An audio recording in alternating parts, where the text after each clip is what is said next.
So Nicholas Bornozis of Capitaling again, and I'm delighted to welcome you to another top-level panel. This panel is on the LNG sector. LNG has been getting a lot of attention, especially recently. The market seems to be, again, quite strong, and the prospects are very positive. So we have with us a great panel. We are welcoming Randy Giveans from Jefferies, who just came back from Sudan. We were just talking about Randy's commitment to giving back and the wonderful work he did in Sudan, repairing water wells. Bravo, Randy, and always great to have you with us. Randy is going to introduce our panelists. I would like only to say thank you to Karl, Fredrik, Richard, Paolo, and Oyestein for being with us today and for supporting the Capitaling forums all the time. So, Randy, the floor is yours. Excellent. Hey, thanks for that, Nicholas. As Nicholas said, my name is Randy Giveans, head of the Maritime Shipping Equity Research team here at Jefferies. So today we have a star-studded panel with four of the top executives in one of the hottest and I guess coldest shipping sectors in the world, and that is LNG carriers. So on the panel today, we have Mr. Oyestein Kalleklev, CEO of Flex LNG, Paolo Enoizi, CEO of GasLog Partners, Karl Fredrik Staubo, CEO of Golar LNG, and Richard Gilmore, Executive Vice President of Maran Gas Maritime. So we'll start with a little background information, obviously discuss some of these LNG drivers that's really pushing up rates and LNG prices for that matter, and then have a few companies for each of a few questions for each of the companies on the panel. So let's start here. You know, the price of LNG has certainly remained very elevated in recent months. Just this week, we're seeing massive blowouts even in Asia, Europe, huge energy kind of crisis in those regions. So I guess, Karl, we'll start with you. What is kind of causing a lot of this? What is the effect specifically on LNG shipping? And how long do you think this really lasts? First and foremost, we see a general drive towards increasing demand for LNG. We see that across the board, in particular now driven by Asia and Europe. Not only are we seeing increasing demand, we're seeing record low storage numbers coming into winter. And we think what's driving this is obviously the fact that people are trying to store up for the winter months on the back of increased demand. How long it can last? Obviously, it's extremely strong now. We do not think that the current prices are sustainable in the long run. Just comparing energy parity of LNG today versus, for example, oil and coal, we're already at a very significant premium. Some of the premium is probably warranted by the environmental benefits of LNG over coal and oil.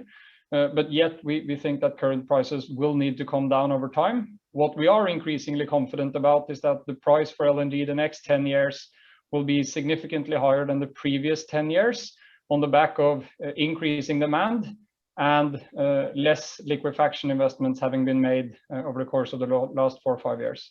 So we remain very encouraged by the backdrop here. And at the end of the day, price volatility is what's driving the attraction for the LNG carriers.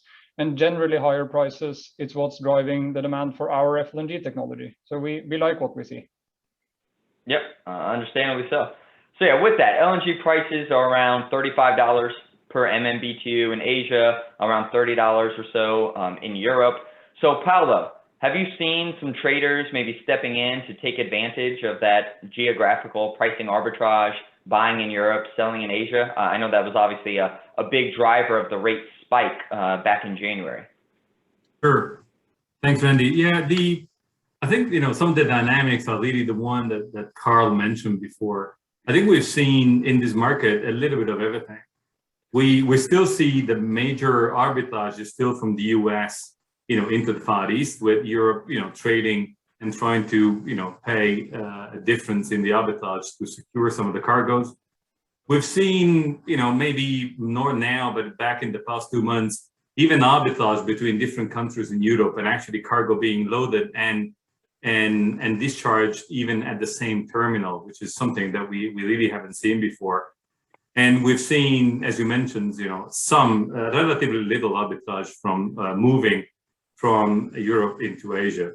But what the other thing that we've also seen is there has been an important coverage that has happened in some of the players and some of the majors in trying to secure tonnage to face all the arbitrages, straight from the early days of summer into now. Something that we haven't seen last year, and something that we believe with the developments that are coming up now, probably we will see also next year. So it's a tight shipping market where, the arbitrage is healthy for shipping in general, but the dynamics, again, what Karl mentioned before, in the overall, relative pricing of LNG versus the other energy sources is something to watch for.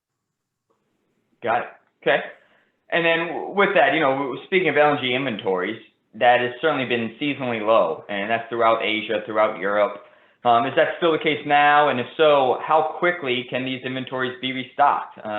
Oyestein, I know you're European. What's going on over there? Is there not enough pipe gas? Is there not enough gas from the Groningen gas field? What's going on with inventories over there? So of course we are in Europe. We are not getting above 80% storage level, and the last 2 years, we have had full inventories going into the winter. So of course we have been pointing out this since December last year, actually, that inventories were plummeting because of the cold snap in Asia, and all the cargoes went into Asia in the first half of the year, and basically Europe was starved off from gas, and we are still coping with that problem now because the summer has been a lot less wind than in the past. So actually, there's a lot of different reasons why we are in this situation. We had this gas seminar 2 weeks ago, and we actually pointed out 10 reasons why the market is in this way, and of course inventories will stay low. I think the future prices for gas reflects this very well, because if you look at the gas prices now, and I saw that Karl Fredrik and Golar, they fixed some TTF for next winter, Q1 22, I believe it was. So yep. you see that prices are elevated, $35-40 here. It's basically $200 per barrel of oil equivalent. So it's extremely high prices, but prices will stay high all the way into Q1 next year, and prices are also high summer market next year, because it's going to be a summer rally for restocking, because Europe will go out of this winter with just empty storage levels. So there will be, that's supportive of the freight market during the summer, also supportive of the gas prices. And then actually you see gas prices picking up again late in 22 because of the winter. So we are probably in an environment where gas prices will stay elevated until at least summer of 2023, when they are normalizing. And when they are normalizing, then we are talking like $10 per million BTU, which is still pretty good prices. Yep, no, I see that for sure. Now turning to you, Richard. As we mentioned, there's always some extreme seasonality within LNG. Obviously, it peaks in October to January, usually wanes in the shoulder season. Then you get another little rally in the summer, then another kind of pullback in the fall. So is there anything that the shipping industry can do to maybe offset some of that intense seasonality and the seasonality in rates for the LNG ships? With that, or maybe the variable rate charters really going to replace kind of fixed charters going forward? I think that there's a couple of different pieces to this. Certainly the seasonality has been there. Whether it continues this next year is going to be an interesting question, based on the demand that we're seeing right now on LNG side. So that's a question mark. We'll just leave that to the side. But I think, as far as what the shipping companies are doing, in a sense, we're somewhat reactive. So it's really what the charters are going to be doing. A number of them, as has already been pointed out, this summer and into the fall, have actually gone out for multi-year charters and trying to shift away from the spot exposure and trying to get away from having to pay very high rates during the wintertime. So this is going to help to moderate a certain extent the rates over the next year.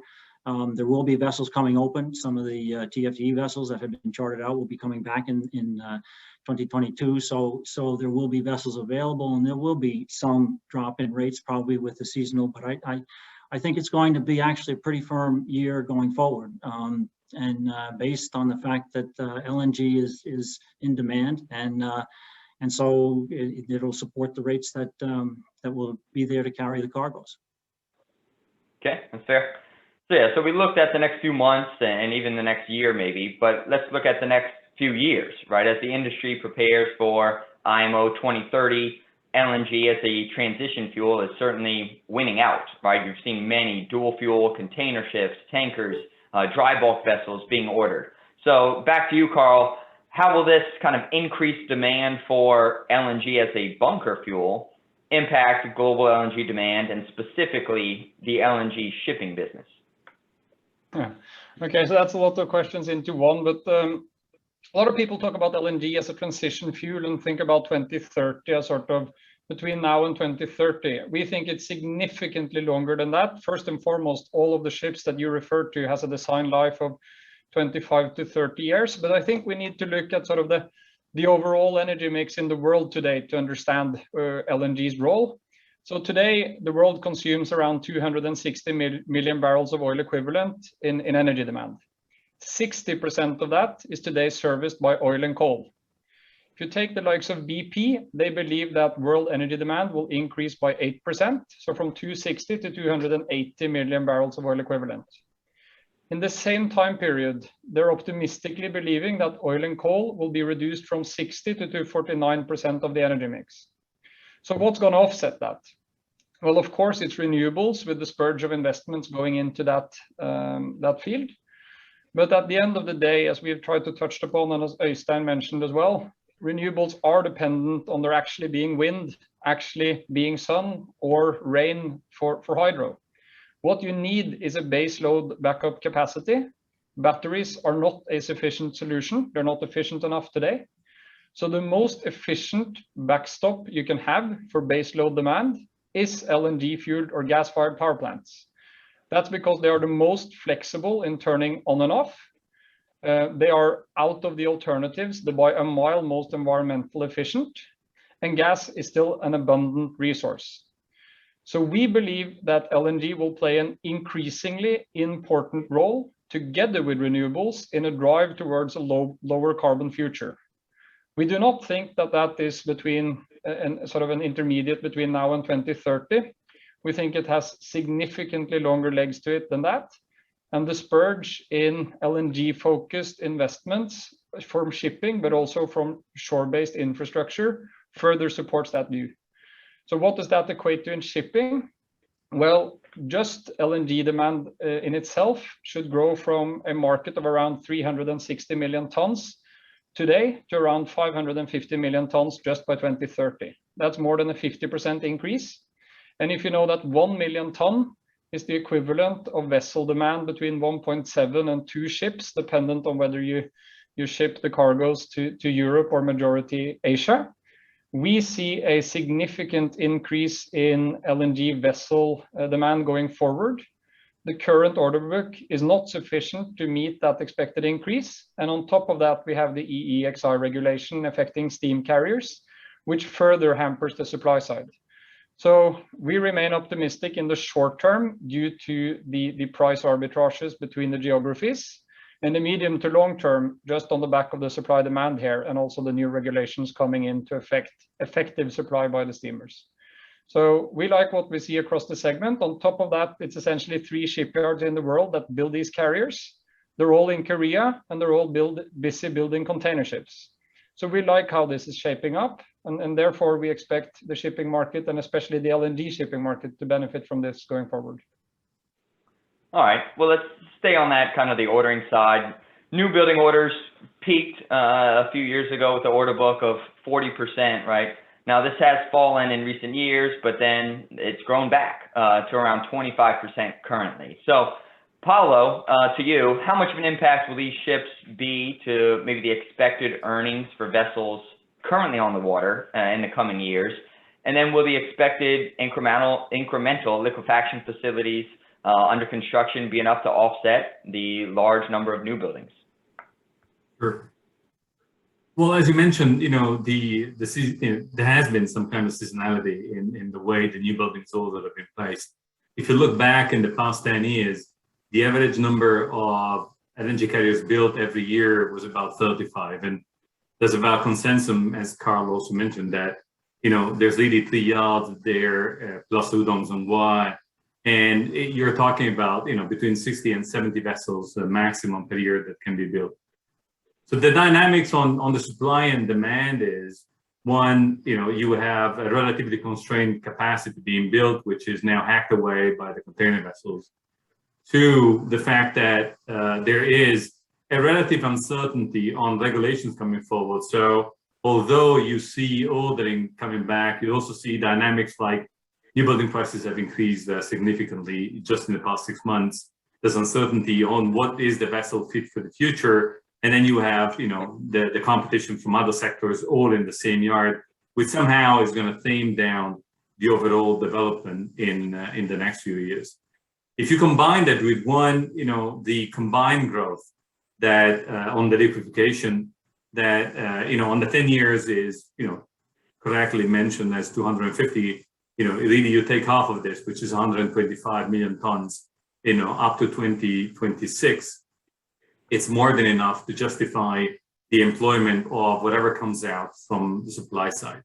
Now, nothing really works like this. I mean, there's always ups and downs because, typically projects happen and they are eventually delayed while ships normally are delivered on time. So, you do have, variability within the period.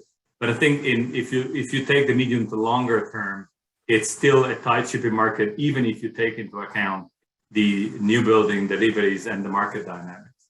The other thing that it really shows is, and I think we can see in all the dynamics that we touched upon, is that the LNG infrastructure, given the fact that the world is thirsty of energy, are another area, not just the shipping side, that need a lot of attention.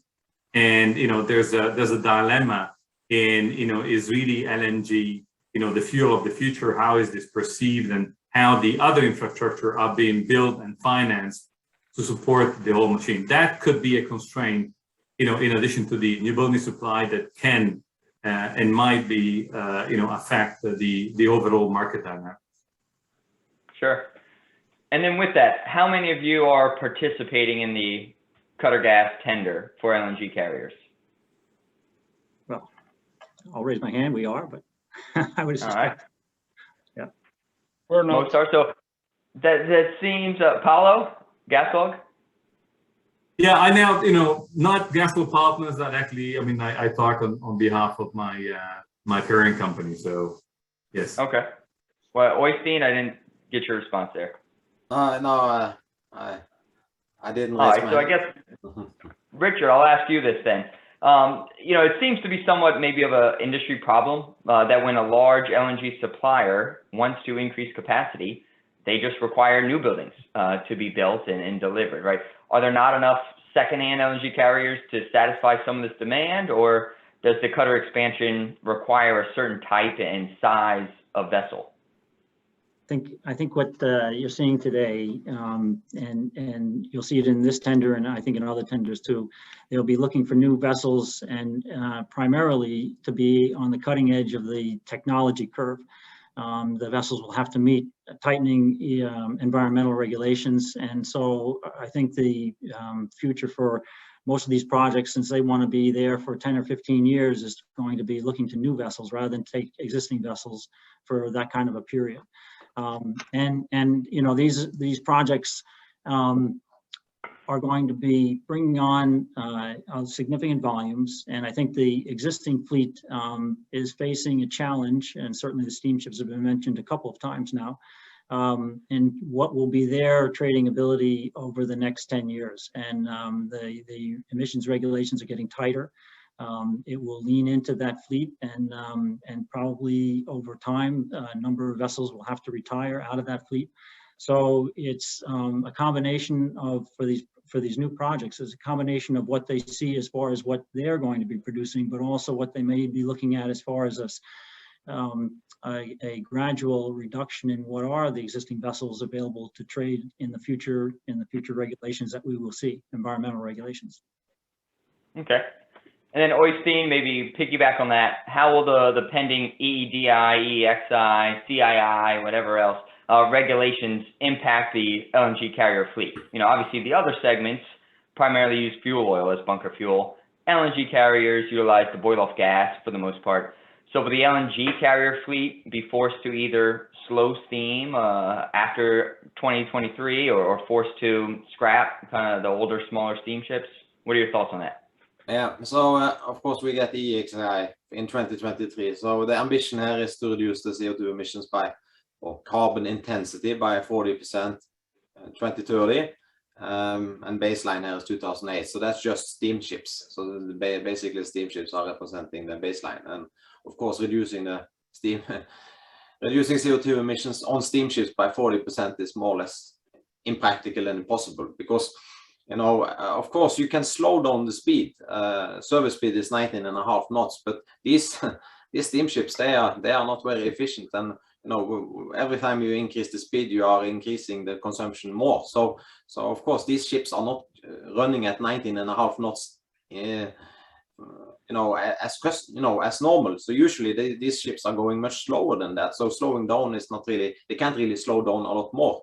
But we do think there will be some engine power limitation on these ships. Maybe this would be at 50 knots or whatever, but still, they are not able to meet this requirement regardless. And putting a lot of, capex on these ships, building reliq system or something like that, or changing the engine is not really cost efficient given the age of this ship. So we do think scrapping will pick up. It's going up to 7 ships this year. Usually scrapping is somewhere between 0 to 4 ships, and we are at 7 already this year, and this is going to go up a lot in the future and affect all the steamships. And also it will be interesting to see, those who have steamships on longer term contracts where there is a requirement to meet a service speed of 19.5 knots, and then there will be regulation limiting this speed, and how are you complying with your time charter in such a situation. So we do think scrapping will be massively up, and by 2030 I don't expect a lot of steamships around, and that's quite a lot of ships which will leave the sector. But there are other ships also having issues with the EEXI. The biggest ship in the space, the Qmax and Qflexes, it's 45 of those ships. They are not burning LNG, so they get a 25% penalty just because they are not burning LNG. So they also have to adapt. So there will also probably be more ships at the yards doing improvements in order to meet the requirements, which is also will take out some ships capacity. Got it. Yeah, no, sir. Go ahead, Richard. Yeah. And to add one thing, and just because we have a couple of steamships, so we're following this pretty closely. On I think, but just a clarification, I think IMO has come to the realization that slowing down LNG vessels isn't necessarily a good thing, because the boil off is going to be there. So, and this is going to go into something that will be reviewed later by IAC as to how this is going to be applied. But our general sense is that IMO recognizes that you have to give the freedom of the ship to be able to burn the boil off, even when there's excess heavy weather and there's excess boil off, or when you're cooling down the vessel, various different points of just normal operation. So probably the part that really binds probably isn't going to be at the EEXI when you're getting, whether you get a speed limit or not. I think more or less the vessels will be able to do it without a speed reduction. But as you go through into CII, that's where you'll see the cumulative effects of the actual efficiency of the vessel going against it. And as this also becomes tighter and tighter emissions requirements, that's where I think we'll see the gradual obsolescence of the steam vessels taking place. That's fair. All right, one more question. I think we all agree that, of course, these steamships, they should be burning the natural boil off. Yes. Venting it is not really a good solution. Yeah, that's fair. All right, I got one more question for the group, and then we'll get to some company-specific questions. But obviously, a lot of consolidation, M&A activity here in recent months. GMLP acquired by New Fortress, GasLog with BlackRock, Hogue LNG, Morgan Stanley, TGP recently with Stonepeak. So I guess to the group, what has caused this maybe surge in activity in such a really short period of time? And why do you think maybe infrastructure or private equity funds in particular have been so interested in LNG shipping assets? Who wants to start there? I can start. I think there's a lot of reasons for this. Of course, if you look at the ship behind me, it's $200 million infrastructure. It's a floating pipeline, so it's a much more versatile pipeline than a fixed pipeline. So of course, people in infrastructure, they can understand that. And then of course, it's the fact that the sector's been immensely unpopular because LNG, market has been a bit tough the last couple of years. There's been a lot of companies maybe not delivering on the promises, which has disappointed investors, and that has then been reflected in the pricing. And then once the pricing gets attractive enough, then people start putting out the spreadsheets and calculating on NAV and SO2P and all this kind of stuff, and then they do see that there are value potential in this industry, and that's why, and also it's an attractive industry because it's an industry which is growing, as Karl Fredrik mentioned. We are looking at 3 to 4% growth in this industry for the next 20 years, and in shipping industry, there's not really a lot of segments with that kind of growth, and not only you have to go to like renewables to find that kind of growth. Of course, it's higher in renewable, but in the hydrocarbon business, this is where all the growth is. So I think it's a combination of these factors. Attractive industry, attractive assets, cheap valuation, and good growth prospects. I agree to all of those points by Oyestein. The only thing I'd add is that I think most of these infrastructure companies, and I would call fairly smart money, understand now that the discrepancy between oil, coal, and LNG, or the attributes of natural gas, they understand it's a necessary ingredient in order to build out the renewables, which they're all invested in as well. I think they see that the LNG returns are probably significantly better than those of the renewable returns, but they see, as Oyestein alluded to, that this is part of the energy solution and a strong growth market. On top of that, we see that the capital markets, and we can debate for what reason, but have struggled to price any of these companies efficiently. And we are encouraged to see that what we think is smart money is there to step in when the capital markets is not there to price efficiently. So we're encouraged to see the activity, and in general, we think it's good for the industry as well. So that's just a few more points to add to the debate. Richard, you had something to say too.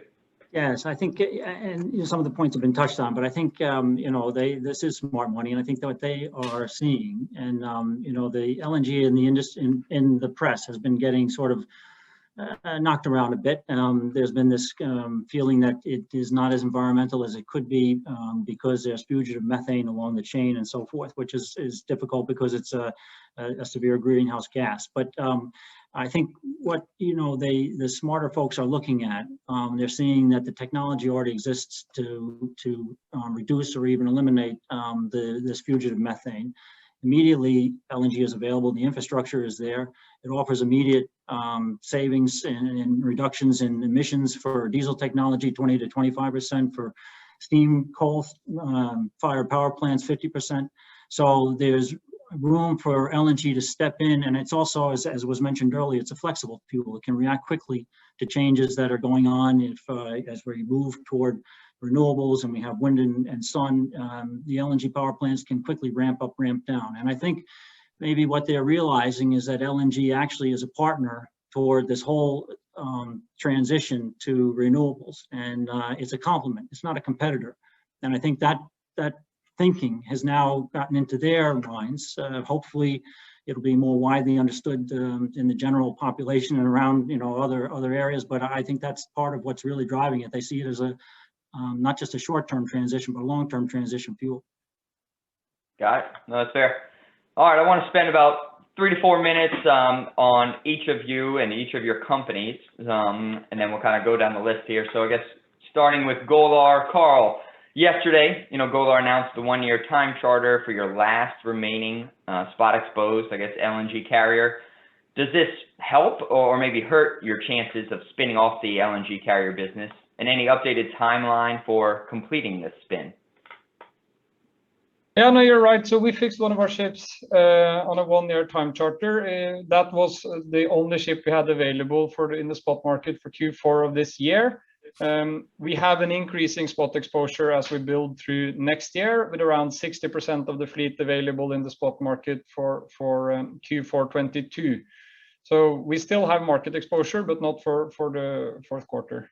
It's interesting because we were out with the ship looking initially to fix her on a spot voyage. The feedback we got from the charters were a couple of guys willing to fix her for 5 years and a few for 1 year. Very few wanted to do spot because they all want to do duration. On the one hand, that tells you that if they're that aggressive, you should stay spot because they see the flows even better than we as owners do. But we think that if you can see, I think we said sort of approximately what the rates are, but close to, if not slightly above, triple-digit rates, then it starts to become interesting for 1 year TC, and then we start to like the return of the business, and that was basically the evaluation that went into that, and that also removes some of the seasonality for us as Golar. In terms of the spin, I think what we've been making very clear is that Golar has come a very long way in simplifying our business year to date by selling our subsidiaries, GMLP and Hygo, to New Fortress Energy, which has achieved 3 things for us. It crystallized a book gain of more than $500 million. We've simplified the group, and we've never had a stronger balance sheet, now with around $1 billion of cash and marketable securities. We like shipping, and we like our FLNG exposure. In this environment, our incremental dollar is going to FLNG growth. I think we're good at shipping, but we're unique at FLNG, so we'll continue to focus our growth efforts in that front. In terms of the spin, we will remain opportunistic about if and when we do it. We're at the level where we can do it by refinancing the debt non-recourse to Golar with very limited, if no cash, to be injected. And we also see rates more than sustaining such a standalone vehicle. And to some extent, we're encouraged by GasLog, Höegh, and TGP being taken private, because there is an investor hunger there for people that are seeking LNG freight exposure. And we're also encouraged to see Øystein's share price and also Awilco LNG quadruple from basically the trough levels to current levels. And we haven't seen the same effect on the Golar share price, despite the fact that we've been in the same market. We've done, we think, pretty smart moves on corporate transactions, and FLNG is looking better than ever. So our puzzle, and the reason why we still have it as part of our agenda, is that we believe that the value that's been created across our platform is not reflected in the share price. We don't have any rush to spin it off. We will remain opportunistic to do it when we believe that the right transaction can be struck, and we'll continue to evaluate our alternatives. But it's because we've already done a lot of simplification, we don't feel a rush to do it right now, and we're quite keen to regain some of the cash lost through the last sort of decade of poor LNG carrier rates, and we believe this market is here to stay. Okay.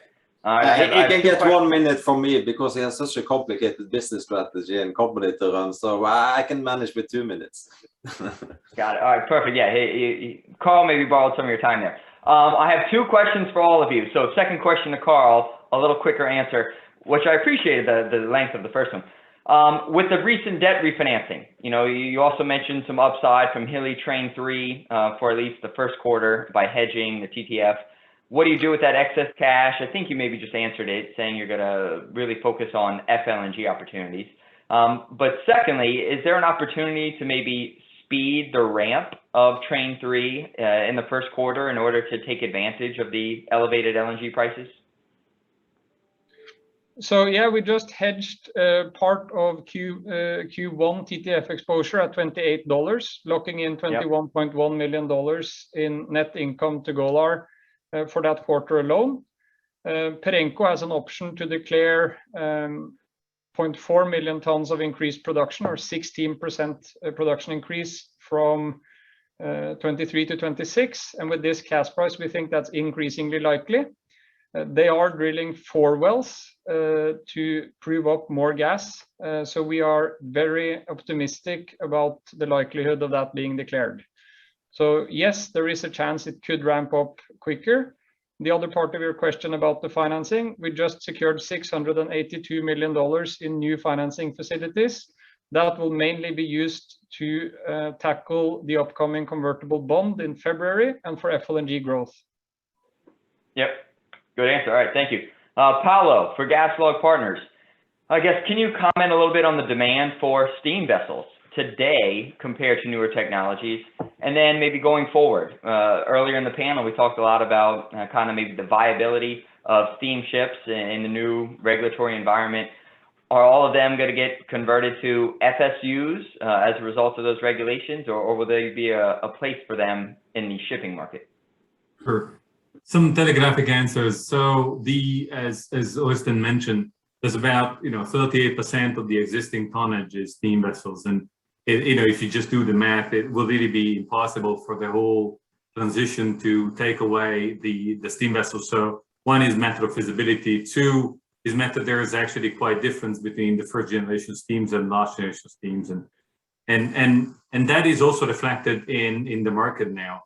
We've been able to secure good employments on all the vessels, and actually we've seen term business being offered at very attractive terms for steam vessels as well. So in a tight market, the one that we believe is going to be with us for the next 4 or 5 years at least, we actually don't see lots of downside on steam vessels. It also depends where you are from. I mean, we have relatively low depth on all these vessels, and we have relatively high pace of debt replacement. So our break even and the way we can be profitable in the market don't need the rates that you have on new buildings. So the profitability you can still have on margin on these vessels is actually quite nice.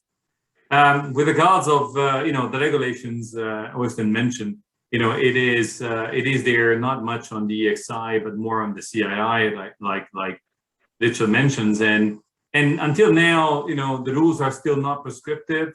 There's a carbon cost that is going to be looming on the charterers and us. The question will be how much of this will you be able to pass to whatever customer of yours you will have, which is again a discussion that has happened in many other sectors as well. So it's a complicated affair, which again I believe it's going to be sort of clarified in the next few years, and we'll see how it goes. But the position is still comfortable. Okay. Second question to you, I guess in general, where does GLOP go from here? Following yesterday's sale leaseback, you increased a little bit of liquidity. Is that to further grow the fleet, or what are the plans there? Yeah, we saw an interesting opportunity and we took it. We sold the vessels forward, but we kept it on our with an interesting variable rate, because we do believe the market is going to be really dynamic and interesting in the next few years.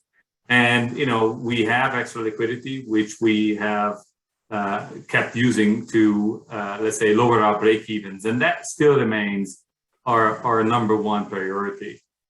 We definitely are interested in growing the company again. We have a good platform to do that, and I don't want to use the same words again, but we'll be optimistic. I mean, it's the name of the game here, and especially when it will be clearer what happens in the regulatory world and what happens to this asset intensive business of ours.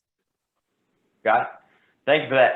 Oyestein, over to Flex, which I am a fan of the company name there. Anyway, I believe you currently have about 75% time charter, maybe 25% spot. Do you expect to continue to hold a significant portion of your fleet on those spot cargoes, or are you looking to lock those vessels in? As Karl alluded to, the charter market is so strong. I think we're agnostic. So what we have done in Flex, we invested $2.5 billion in 30 new Mega XDF ships, and they're all on the water now. So from 31st of May, we had the last ship delivered. So that means all our assets are generating income, and we've been ramping up our dividends lately. Our coverage today is 70% of our ships are fixed hire charters. We've done a lot of charters this year because the market, as Karl mentioned, that the term market has been very strong and interest for doing term rather than spot has been unique. We never really seen such a strong term market before. So we did 5 ships with Cheniere, or 4 or 5. We do expect that will be 5 ships, and then we have done 2 more ships on fixed time charter rates this year. One with startup next year. So 70% of our income is fixed, and then 30% is exposed to the spot market, where we have 3 ships on variable time charter and 1 in the spot market. So we are basically, I guess, the only one with a mega XDF as our owner in the spot market these days, which I think will be very profitable. Going forward, it really depends. If people are paying $100,000 per day on a tri-fuel, it's a pretty good economics. So if people are showing us good enough numbers, we will probably fix more on longer term contracts. We have a pretty good earnings visibility for the next couple of years, but we do have ships available, one in the spot market and some ships next year, which we can fix and further kind of lock in good returns. So I wouldn't rule it out. Depends on the numbers. All right, and then with that, looking ahead, your fleet is fully delivered. Do you look to grow the fleet further, or will the focus be on dividend increases, share repurchases? Yeah, I think Karl mentioned, the stocks quadrupled, but we are still below NAV. We are back to where we were 3 years ago, October 2018. We raised $300 million to finance the expansion of the fleet, and we were about $1 billion in the market cap. We are back there now, but in contrast to 2018, we didn't have a lot of new buildings program. No, all the ships are delivered, they are generating income. So if you are looking at kind of replacement costs, our stock would probably be somewhere around $23 to $24. We are trading at around $19. So it doesn't really make sense for us to go out and build new ships. And building ships now on speculative basis is, a bit expensive, $210 million for new building. We bought our ships when they were costing like 185. So when you are doing speculative new building orders, rule number 1, try to build them cheap. If you're doing speculatively and expensive, then you're going to have a hard time making a good return on your money. Yeah, no, that's fair. All right, Richard, we'll finish with you and Maran before we get to the lightning round. So with that, Maran has a very large, diverse fleet. How do you balance your kind of time charter employment versus spot? We are fortunate, I guess, you'll say, in having a fairly strong base of time charter commitments. So really, there's a strong foundation there. The vessels will roll out at various times from those time charters. But I think the fundamental driver is sort of opportunity driven, and the Angel Cruises family has been good at trying to maximize the value of the vessels. Generally, I would say favoring term commitment when it's available, but not driven to do that. And if there's good opportunity in the short term, clearly we'll stay there and continue in that area. But I think, as I say, the feeling is to try to keep a good portion of the fleet under some term contracts to keep the stability there in the organization. And that's the way it's been run, and I think that's the way it will continue. Okay. And then you also have a handful of new buildings on order. How do you make that decision between ordering new builds versus growth through secondhand vessels? I think it comes back to sort of the philosophy of the Angel Cruises family, and Maria now is applying that and has taken over in that role. And it is that they want to control the product that they provide to the charterers and the service they provide. And so fundamental to that is to have a ship that they have confidence in, and that really comes down to speccing their own designs. And that's true really across also the tankers and the dry side.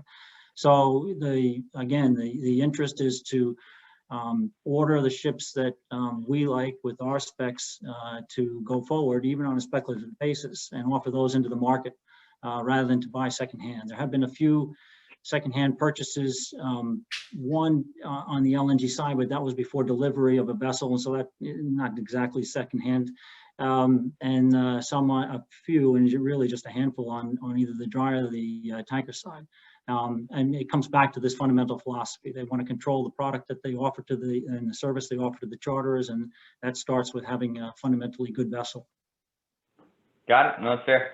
All right, we have 6 minutes to go, so let's get to the lightning round. Starting with you, Karl, then we'll go down the list here. One-word answer is pretty much all we need. Your expectation for LNG carrier ton-mile demand growth in 2022. Everyone knows 21 is going to be kind of a catch-up year, inventory, restocking, all of these other things. 2022 ton-mile demand growth, LNG shipping. Karl. 6 to 7%. Thank you. Paolo. 16%. 1.6. All right. Oyestein? I've been in 7 to 8%. I'm more in line with Karl Fredrik. Volume growth will be like 20 million tons next year, which is 5%, and then you will have some added benefit, probably some volumes from US. Yep, that's fair. High single digits. Richard, what do you think? I'm at 6%, so at the lower. Yep. We got 3 in line and a very bullish outlier. It's fine. Paolo, let's go to fleet growth percentage for the LNG carrier fleet next year. Well, I think, if you look at the order book today and coming up, it's really between 4 and 5%. Okay. Let's go, Oyestein. It's 4%, 25 ships. It's 575 ships on the water. That's 4%. Okay, Richard? I was going to go higher. I was going to go about 10%. I think there's room to increase. I think the ships are needed. Now, do you think the ships get accelerated in terms of delivery, or what's your variance there between the other guys, 5% and your 10%? Well, I'm looking at new orders. I mean, what's already on the books is on the books, and that isn't going to change, and there's no way to, increase that. So this is what I'm looking at as far as what new orders will be. So, and okay. I just think that there's a need for the vessels, and I think also people will be looking at what's going to be happening on retiring some of the steamships to help drive that. Okay. And Karl, fleet growth next year in terms of deliveries? Just around 5%. It depends on which data set you use. I have 32 ships versus a fleet on the water end of the year at 587. But some of those include FSRU, so 5%. Okay, fair. All right, starting with you, Oyestein. Average TFDE rate peak this winter. I know we saw maybe some headlines for 250, 300,000 in January, but I think that was very, maybe a one-off cargo. So let's say for a decent amount of cargoes, give me like a 2 or 3 week peak for TFDE. I was there in the spring, and the first time ever I was the most bearish guy because I was guessing 153,000 at that time for dry fuel rates. Tony Lauritsen, he said 200,000, and damn it, I think Tony Lauritsen will be right. All right, 200. Richard, what do you think here? Yeah, I would agree with that. I was thinking 250 for a peak, but you're saying 2 to 3 weeks, that'll probably be 200, somewhere in that zone. All right, Karl? I agree, plus minus 250. I'll just add 1 point, and that it's very, very few ships available from independent owners. Most are relets. Actually, right now, the way we calculate, after we fixed our ship and announced that yesterday, the only independent ownership is for Oyestein. So it depends how good Oyestein is to push the price here, but he doesn't own TFDEs either. But if you're just at, I think, 250 to 300 then. 2 to 250, maybe that 1 year wasn't the best decision yesterday, Karl, but that's okay. But it's a very big difference between a 30-day fixture and a 365-day fixture, Randy. I noted. Paolo? Yeah, I think we're going to be around those figures. I think I concur with the group this time. Wow. All right. Should be exciting times to look forward. Last question. This has been an interesting one. A 5-year-old, 160,000, let's call it kind of baseline TFDE, is currently valued at 145, maybe $150 million. It's really been that way for over a year, right? It's kind of been stuck at that level. I guess first, why hasn't there been any change? And then second, what do you think that value will be a year from now for a 5-year-old TFDE? Richard, we'll start with you on this one. Well, I think there hasn't been any change. It really hasn't been many sales either. I mean, it's kind of there's not many data points out to decide one way or another whether it's the right price. I think actually, looking just 1 year ahead, maybe they won't change again, actually. But I think going forward a bit, again, depending on what's going to happen on these IMO regulations and all the rest, those vessels may increase in value a bit if they can get contracts because they are going to be around for a period that will justify that. Okay, Karl? I agree with Richard. There's no second-hand tonnage. So the 145 you referred to is the broker quote. That's set from a new depreciated new building price. I think if you turn it around and look at the implied value of where the market has priced these ships, it was far less than 145.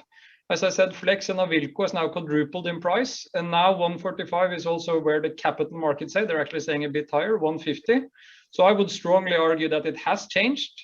But not what the broker quotes say, but what the stock market said the implied value is. And I would furthermore agree with Richard that the price risk is on the upside, not on the downside for a TFD.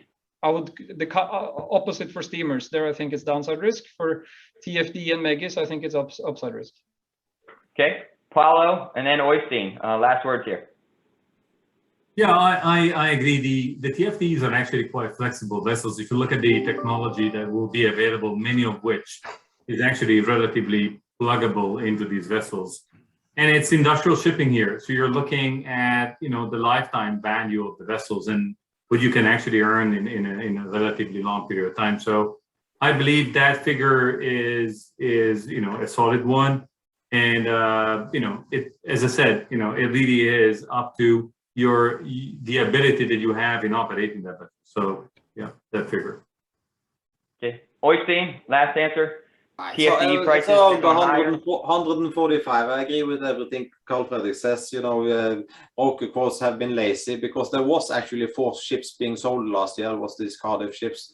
Although that was a really, really messy transaction, but the price there was well below 100. So I think it's around 145, 150.